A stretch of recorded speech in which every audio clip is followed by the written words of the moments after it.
So the Mac is back. Not necessarily with the bang he predicted, and certainly not in a way that will have Anthony Joshua and Deontay Wilder fearing for their world titles anytime soon.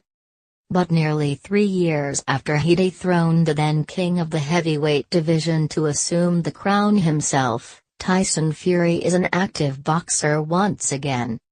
Rather predictably, he made short work of Sefer Seferi, a trumped-up cruiserweight who has only fought once before in the big boys division. For 2 rounds it was a non-fight with Fury playing to the crowd, and after 2 more of actual boxing, referee Phil Edwards was advised by Seferi's corner to halt the contest. He won't have learned anything from the exercise, but at least he can now get on with the serious business of trying to get back to a level for the world title holders to at least consider his challenge.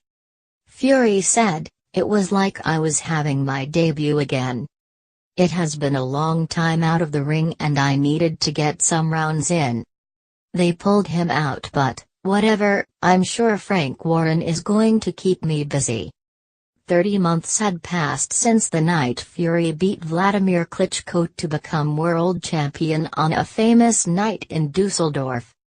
It was the high point of his professional career, but would also prove to be the catalyst for a chain of events which saw him plunge into depression and, by his own admission, begin to harbor thoughts of suicide. During those dark days, Fury ballooned to 27 St. There were the well-documented drug issues and, of course, battles with boxing's authorities.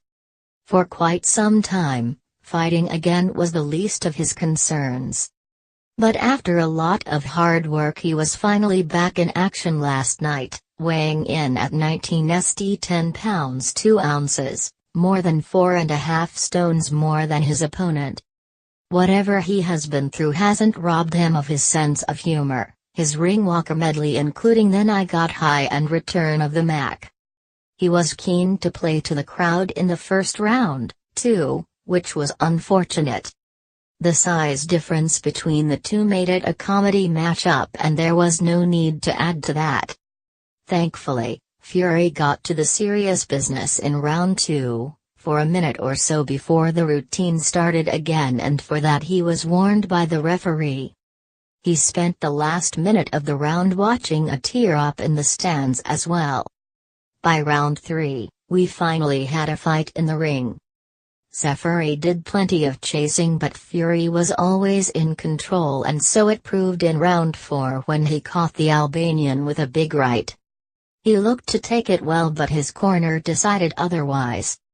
Fury will fight at Windsor Park in Belfast on August 18. Meanwhile, on the undercard, American Morris Hooker claimed the vacant WBO super lightweight world title by defeating Terry Flanagan on a split decision, 117-111, 117-111, 113-115.